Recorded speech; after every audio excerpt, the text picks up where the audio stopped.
Vous êtes sur TV5 Monde. Merci d'être fidèle à 64 minutes. Place à la une francophone.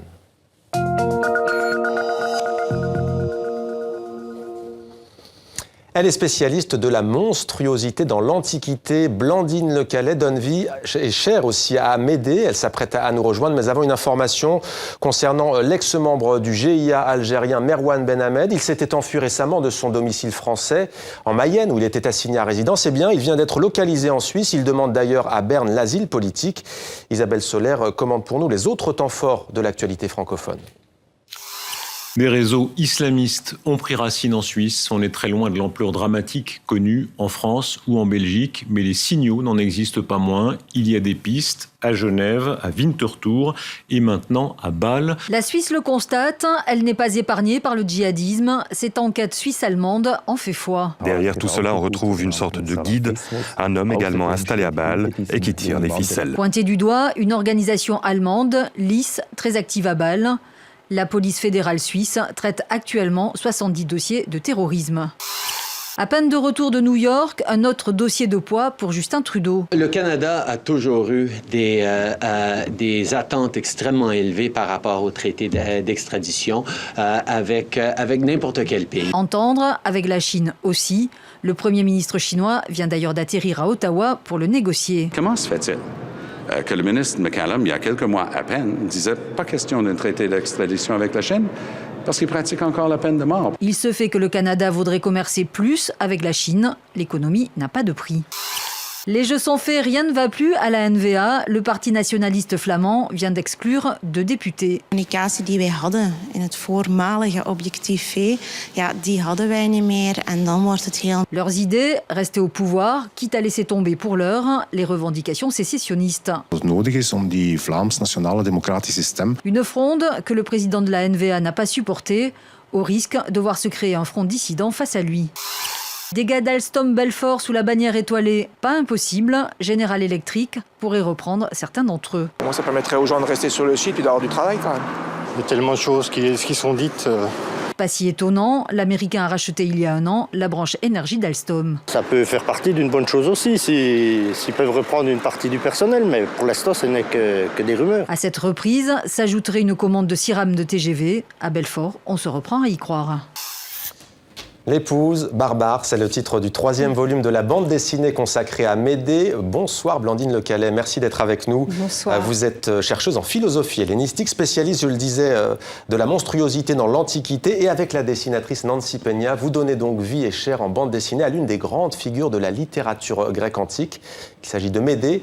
Alors pour nos téléspectatrices et nos téléspectateurs qui ne savent pas forcément qui est Médée, est-ce que vous pouvez nous dire qui elle est réellement ? Alors Médée, c'est une grande figure monstrueuse de l'Antiquité. C'est une princesse barbare qui vit dans le royaume de Colchide, qui était situé sur les bords de la mer Noire. Et elle va tomber amoureuse de Jason, qui est le chef des Argonautes, de l'expédition des Argonautes, qui vient rechercher la toison d'or en terre de Colchide.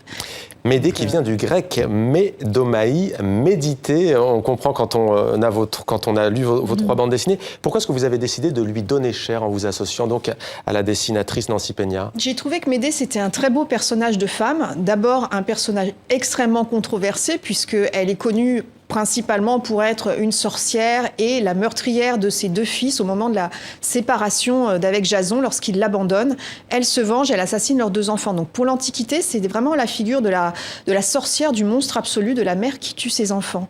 Mais elle est aussi très intéressante parce que c'est une femme savante. Médée, elle connaît les pouvoirs de la nature, les pouvoirs des plantes, et c'est l'irruption d'une femme puissante, savante, dominatrice au sein d'un monde, le monde grec, qui ne reconnaissait aux femmes aucune intelligence, aucun pouvoir, qui ne les éduquait pas. Donc j'aimais cette figure un petit peu décalée comme ça, et qui avait aussi quelque chose de positif, parce que dans l'Antiquité, il y a plusieurs traditions sur Médée. Il y a celle du monstre, et il y a aussi celle de la femme savante qui a soigné les hommes, qui leur a fait bénéficier de ses pouvoirs. Donc je me suis dit, autour de ce personnage, il y a plein de choses à raconter. Et en tout cas, elle a la parole, Médée, puisqu'elle est la narratrice. En quoi est-ce que le personnage se prête à la bande dessinée, selon vous ? Parce que elle vient d'un monde extrêmement visuel, tout simplement. Moi, j'avais envie de faire une sorte de péplum en bande dessinée. Alors, avec un grand voyage en mer, avec des extérieurs luxuriants. Médée, c'est une femme qui aime courir dans les bois la nuit et qui vit dans des palais somptueux. Donc, visuellement, il y avait tout un tas de choses à faire, évidemment. C'est la barbare qui était déjà représentée dans l'Antiquité avec des costumes brodés, des mitres, des choses un peu chatoyantes. Je me suis dit, voilà, j'ai envie de faire un péplum en bande dessinée et ce mythe se prête vraiment à une représentation graphique. Et ce n'est pas fini. 3 tomes, il y en aura d'autres. Alors, c'est divisé en plusieurs tomes. On l'a dit, numéro 1, l'ombre des 4. Numéro 2, le couteau dans la plaie. Et puis donc, en 3, l'épouse barbare. Médée est en fait, on le voit à travers ces tomes, un personnage extrêmement multiple et complexe. C'était vraiment l'intérêt de lui donner chair. Il y a tout un tas de traditions positives, négatives. Là, j'ai choisi de raconter cette histoire de façon extrêmement intimiste, puisque, comme vous le disiez, c'est la confession de Médée qui, à l'issue d'une très longue vie, on comprendra dans le 4e tome comment elle a pu en arriver là, elle a 1000 ans, donc il y a quelque chose d'un peu magique. À l'issue de cette très longue vie, elle a conscience de ce qu'on raconte sur elle dans le monde des Grecs, et qu'en fait, elle passe vraiment pour la barbare, le monstre absolu. Mais justement, quelle est la place et le poids de cette monstruosité, si je puis dire, dans la littérature grecque antique ? Énorme, parce que elle a été beaucoup mise en scène dans des épopées, dans des poésies, mais surtout dans des poèmes, mais surtout au théâtre. Et c'est Euripide, le dramaturge Euripide, le dramaturge grec Euripide, qui invente en fait la tradition d'une Médée infanticide. Au départ, dans le mythe, Médée s'enfuit et ses enfants sont tués par les habitants de Corinthe, ils sont tués à coups de pierre. Et Euripide dit, tiens, je vais essayer de rénover un peu ce mythe, on va essayer de trouver quelque chose d'un petit peu accrocheur, d'un petit peu intéressant. Et c'est lui qui invente cette idée que c'est Médée qui tue ses 2 enfants.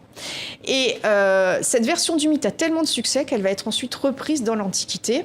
Et puis évidemment, pour une société patriarcale dans laquelle la femme est là pour produire des enfants, pour être fidèle à son mari, Médée, c'est la femme qui revendique une sexualité épanouie, puisque lorsque Jason l'abandonne, elle dit « mais je souffre que mon mari ne vienne plus faire l'amour avec moi », en gros. Vous me tendez une perche parce que j'allais dire, c'est aussi une figure emblématique de ce qu'est la femme à l'époque, enfin de la complexité, en tout cas de rompre un tabou. Ah mais complètement, c'est-à-dire Médée, elle refuse finalement tout ce qu'on lui demande, c'est de se soumettre, à la volonté des hommes, lorsque son mari l'abandonne, de cacher son chagrin et puis d'accepter, et elle, c'est celle qui dit non, il n'en sera pas ainsi. Celle qu'on dit, on sait que par exemple Antigone aussi inspire beaucoup les féministes. Est-ce qu'aujourd'hui, Médée, de la même manière, elle est une figure du féminisme, elle peut l'être? Elle peut l'être, mais elle est beaucoup d'autres choses aussi, et dans l'album, j'ai essayé de montrer des choses un peu complexes, c'est-à-dire que je montre des actes de solidarité féminine, mais enfin tout ça c'est quand même sur fond d'une société esclavagiste.